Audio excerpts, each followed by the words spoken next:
हत्ती राहत होता। त्या हत्तीचं नाव होतं जॉनी। तो खूप प्रेमळ होता, नेहमी सगळ्यांना मदत करायचा, सगळ्यांशी प्रेमाने वागायचा। म्हणून त्या जंगलातल्या सगळ्या प्राण्यांना तो हत्ती खूप आवडायचा।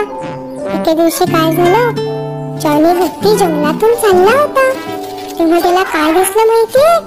एका तळ्यामध्ये एक मुंगी आणि मधमाशी पडल्या होत्या आणि त्या ओरडत होत्या, मला वाचवा, मी पाण्यात पडलीये, पाण्यात पडलीये। जॉनी गेला तिथे पळत पळत पळत। थांबा थांबा, घाबरू नका, मी तुम्हाला बाहेर काढतो। म्हणून जॉनीने काय केलं, त्याची सोंड पाण्याजवळ नेली, आत मुंगी ताई आणि मधमाशी पर्यंत नेली। आता तुम्ही माझ्या सोंडेवरून चढत या। मग त्या दोघी त्याच्या सोंडेवर अशा चढल्या।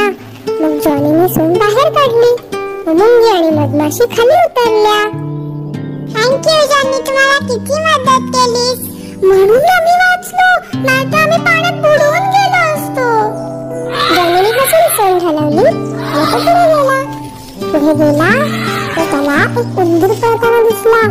उंदीर एकदम घाबरून पळत होता। अरे उंदरा, कुठे पळतोयस एवढा पटपट पटपट पटपट? माझ्या मागे मांजर लागली म्हणून मी पळतोय, नाहीतर ती मला खाऊन टाकेल। तू कशाला घाबरतोस, ये माझ्या मागे लपून बैस। मग उंदीर हत्तीच्या मागे लपून बसला आणि हत्ती आणि उंदीर दोघं झाडामागे लपून बसले। ती मांजर आली की पळत पळत पळत हत्तीने मांजरीला केलं भोक। बापरे, ती मांजर इतकी घाबरली आणि पळतच सुटली। हत्ती आणि उंदीर पोट धरून हसायला लागले। मांजरीची चांगली फजितीच झाली। थँक्यू, तुम्हाला वाचवलंस, नाही तर मला मनी माऊली खाऊनच टाकलं असतं। जॉनीने हसून सोंड हलवली आणि तो पुढे गेला तर त्याला ना एक गाढव दादा झाडाखाली झोपलेले दिसले। ते बिचारे कणवत होते। गाढव दादा, काय झालं तुम्हाला, का असे कणताय? मला ना बरं वाटत नाहीये, खूप तहान लागलीये। हत्ती दादा, मला थोडं पाणी आणून देशील का रे? हो, मी आणून देतो ना पाणी।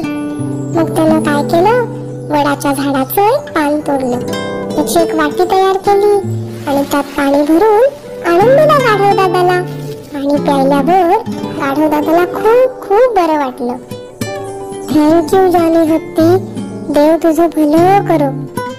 जॉनीने हसून सोंड हलवली आणि तो पुढे गेला तर त्याला झाडाच्या उंच फांदीवर एक छोटंसं माकडाचं पिल्लू बसलेलं दिसलं। ते बिचारे खूप घाबरलेलं दिसत होतं आणि भीतीने थरथर थरथर कापत होतं। ए पिल्ला, का रे घाबरलायस एवढा?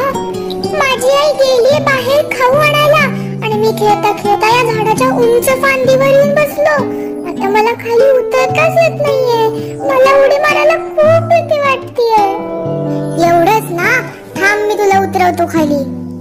मग हत्तीने उंच सोंड केली आणि सोंडेतून पिल्लाला पकडून हळूच खाली उतरवलं। पिल्लू आनंदाने टुन उड्या मारत निघून गेला। असा हा जॉनी हत्ती सगळ्यांना मदत करणारा खूप खूप प्रेमळ होता।